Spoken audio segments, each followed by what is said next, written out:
ครอมเบลอันนี้เป็นคนอังกฤษ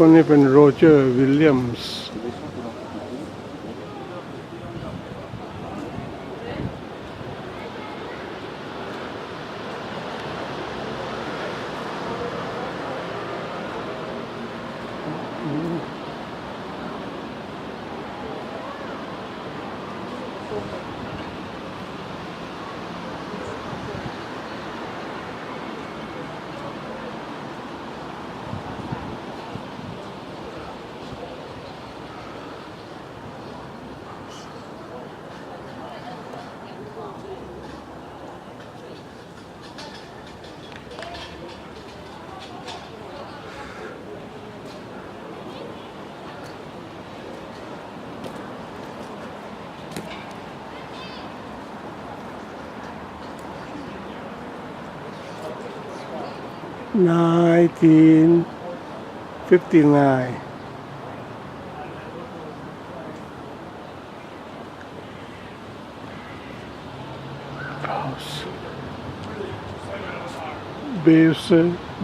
อร์น็อกนี่เป็นพันธุ์บุรุษของเพรสเบเรียนเป็นคนสกอต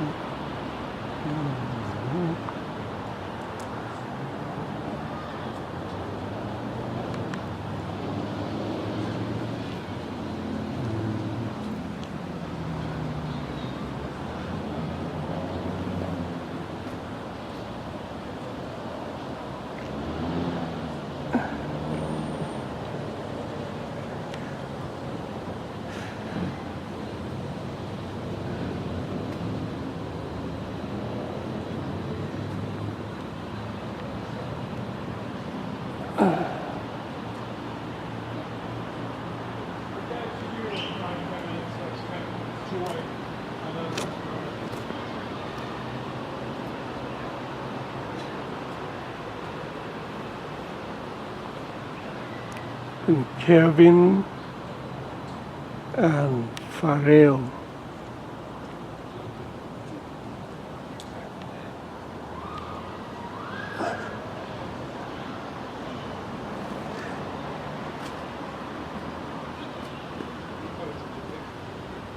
คาวินเขียน Institution Religious Christian Institution of Christian Religion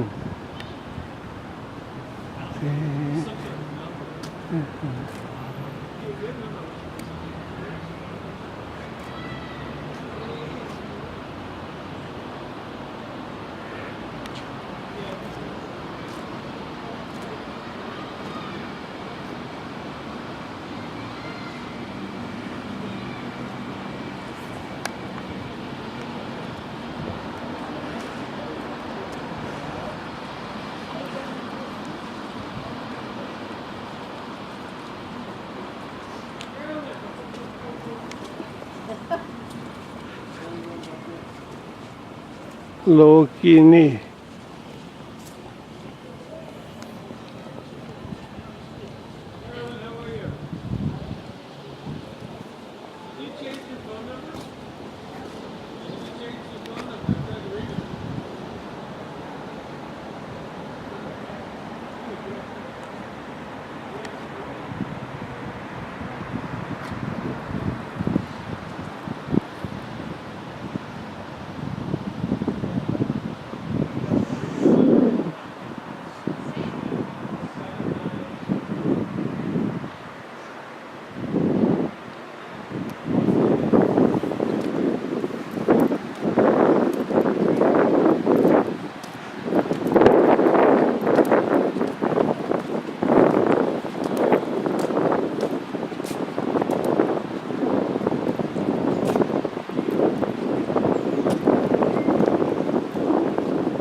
Yeah, I sent you an email this morning just to make sure, but anyway. We're a small group. We're 12 plus mates. We're like 13 total. Okay. This is Sam with his video camera. Hi, Sam. You're the official photographer. Hello. Yes. Sam, this is Marilyn. Hi. Sorry. So we have Help me have your name. Geiger. Marilyn Geiger. Geiger. As in Geiger. Geiger. Is As in counter, exactly. Is a Deutsch or French? Or English? It's a German name, but German name. if you listen to me a little while, you'll know I'm American. Oh, I know. Reassuring. Hey, we can get started. I'll introduce you to our group here. Okay. 4 is 12. This is Marilyn, our guide, and it's wonderful when tours work. And the bus has a free parking area. And Well, you're the down guide's here on time, so it's wonderful the way it should be. Yeah, we This is are. Marilyn, This and is Switzerland. Everything works. so over to you. Except for me. Yeah, we I told them that Marilyn would tell us about the Reformation and also life in modern Geneva as a expat. She's American, and over to you. But this is folks from Minnesota and California and different places. Okay, that was gonna be California my crew here. first question. Don't forget Idaho. Idaho. Hey. How about we go around and just say your name, where you're from, just so kind of Marilyn can get a flavor. Yeah, We'll start with you. Ray Wilson, Idaho. Ray. Tony Great. Wilson, his wife, Idaho. His wife, Idaho. Tony. His wife. The name? Harold Yoder, Minnesota. Harold. And you've got Martin Luther. Carol Yoder, Minnesota. Minnesota. Kurt, I'm from Minnesota. Minnesota? Jay, Washington State. Oh my, you're all northerners. That's interesting. So Same you're Washington State. Washington State also? Jenny, Minnesota. Minnesota, Washington State. Frank from the Bahamas. I just haven't moved there yet. Yeah, it's just, does that I'm from Southern California. Southern California? No, Where, how from far- Thailand. From Thailand? Yes. Sawadee ka. Sawadee Penny from Thailand too. From Thailand too. Thailand Siri from Thailand too. But they live in California. We live in California, Southern California. ka. So over to Maryland, and we got an hour and a half, 2 hours to go to the Reformation Museum. Right. And then what I'd like You to do. need to be at the museum at 3, right? Yes, and if we could do this, if we could walk from here past the benches you always generally take us, then go past Place de Bourg de Fort, so we show them the restaurant, Au Pied de Cachon or whatever. Yeah. And then go to Kitty, so we kind of get appearances where you need to be for dinner. Don't follow me, you'll be lost. Oh, I got my flag flicking around here. Yeah, right. Okay, all right. A route. Another route. This is Yeah. easy. Yeah, We it's let easy. you off easy. I did the UN, and we actually didn't get too lost. You didn't get lost there. I A few don't know. left That's it. Well, did you? And then you came along the lake. Did you see the fountain? No, we simplified the route. Because I was just going to say congratulations because it's been off for a month and it's on today for the first time in a while. It's been being, they say revised, whatever, cleaned and whatever they do to it. But anyway, we'll make sure that it's there. How high does it shoot? That goes about 425 feet in the air. 7 tons of water that you're looking at any one time. Comes out of the nozzle, 150 miles an hour, and whatever else do we need to know about the Jet d'eau? But it's been there. Do you know how long it's been there? Well, not every day it goes up and down, but I mean, it has existed since. It's old, you know. It's as older than I am. It is 1891. Wow. Yeah, most people think it's a modern. Oh, how clever! They got this insignia that makes a nice logo. Right. You know, I've got a different It's all the maps and brochures. Anyway, but no, it's been there since 1891, and it actually was modern Geneva. And before electricity, they used the current of the Rhone to run mills and all kinds of very refined machinery as well to make jewelry and watches and weave textiles and printing and so on. And of course, being good Calvinists, they were forbidden to work on Sundays and probably didn't work too late at night either. Anyway, because they also wanted to see, the pressure would build up in the pipes terribly. And finally, one particular Sunday, apparently was getting very excited, and they were terrified the pipes would burst. And so some brave man threw himself on the valve and opened it up, and the water shot straight up in the air, just like it looks today. Wow. And that was an emergency measure, and people would go by then on Sundays along the bridge. It wasn't where it is now, it was downstream, and they'd go by and they'd look and go, oh, pretty, and so on. And so finally, once electricity was invented, there was going to be a big festival here in 1891, and they thought, we are making the quay, the waterfront drives, I tell them that there were no cars. Parks along the lake, and they thought a fountain would look nice because, of course, water is a symbol of life and all that. We love fountain, and they thought, why didn't we put that up here? So that is how it got there in 1891. About a third as high as it is now. So they've raised it twice. No more will it be raised, A, because of electricity, and B, because it shouldn't be higher than the cathedral spire. Oh. Right. There we are. Respect. So tell us about the wall. We've been here, but tell us your interpretation of My it. interpretation of the wall was a big wall. It's as long as a football field. It's been here for 100 years, not quite as long as the Chateau. It was put here, well, now we get into the start. It was put here in honor of Calvin's 400th birthday. That makes it a little more than 100 years old. And this is because we have no monuments to Calvin at all. Because when he died, and we get into the theology of Calvin, when he died, he had left very strict instructions that there be no fuss, muss, ceremony, pomp, circumstance, anything to do with his death. Very, very strict at that time, Protestant thing. In the minutes of the next day's council meeting, it just recorded that he had died. But his followers wanted something, but yet he said no statue, no nothing, and so on. So it took them, we always say the Swiss aren't too quick, it took them 400 years to realize that they could have a monument to the whole movement and therefore not really go against his wishes. He wouldn't have liked it. Anyway, we have our statue of him. So when they built it, they used this as a very... in French, it's almost like a shrine, this area, because at the top of the hill behind the trees is the town hall, where it all began. And the government has been meeting there for almost 600 years, since 1440s.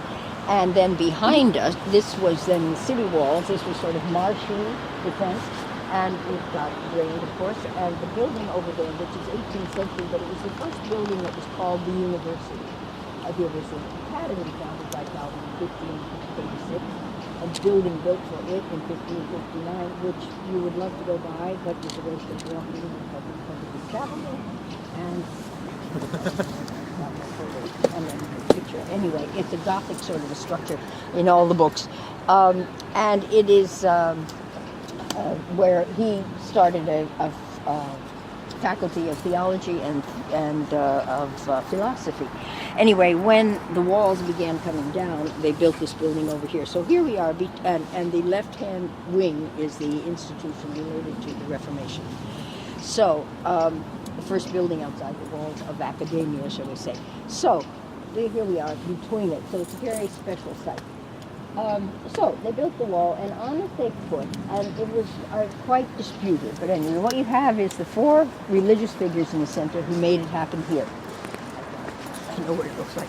And then on the sides you have political figures representing countries where it had a major impact. So we'll start with, it's also then, as I say, framed in context by Luther. So 1917, he put up his 95 Thesis in Württemberg, and because of, well, we'll get to that later on. Anyway, he put up his thesis. Then the whole business moved south to Zurich, and you have Zwingli. Have you been in Zurich? Yes. Okay, so then you have Zwingli. So this is sort of in the Geneva focus.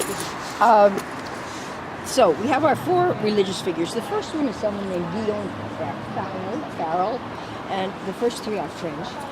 He had been sent by Bern, and his whole idea had come through, from Germany, but then through Basel, Bern, Zurich, and it was the Bernese who were sort of protectors of Geneva, who finally said, it's time those guys learn to live in the proper way. It's kind of wild to us. They'd been cut off from trade with France. The church was corrupt here as well as everywhere else, and Calvin, when he arrived, said, I can't stay here, there are whores in the street. Anyway, so Farel was sent down to get the Genovese to toe the line a little bit. and he was having great difficulty. And to his great joy, he heard a rumor that Calvin was in town. He was staying at an inn, and Farrell went right down there and practically, literally on bended knee, as they said, how do we know? But anyway, there's pages of it, begged Calvin to stay here, saying, this is the place, this is it, this is where you really can make your movement take place. And of course, he didn't really want to do that. He was more a scholar and a writer. He wanted to go back to Strasbourg. He wanted to be here one night. And he never really liked Geneva, but anyway, he stayed here pretty much for the rest of his life. They were banished briefly, but then they were called back because the city needed them. Anyway, so it was Farrell who made Calvin stay here. And Calvin is the second one in, and you can see he's marking passages in the Bible, which of course is what it's all about. It's the Bible, and the Bible, and you will see this in the Reformation Museum. The first thing you walk into is a room devoted to the Bible. The next man over is Theodore de Beze, B-E-Z-E here, who was a French nobleman, and he had taken on the Reformation. He was teaching in Lausanne, and he was called by Calvin to come here and run the academy. And when Calvin died, Theodore de Beze took over Calvin's role as chief of the Company of Pastors, which is the only title he ever had. He was never really elected to anything. He never had a major position, but anything that went on in town would be referred to him. There was always this kind of push me pull you going on between him and the city fathers. When you get to things like how much interest to pay in the banks and so on. Calvin encouraged them to do that because he could see the value of an economy rather than putting money under the mattress. On the other hand, it was 10% no, 4% no, 5%. I think they decided on 5. Anyway,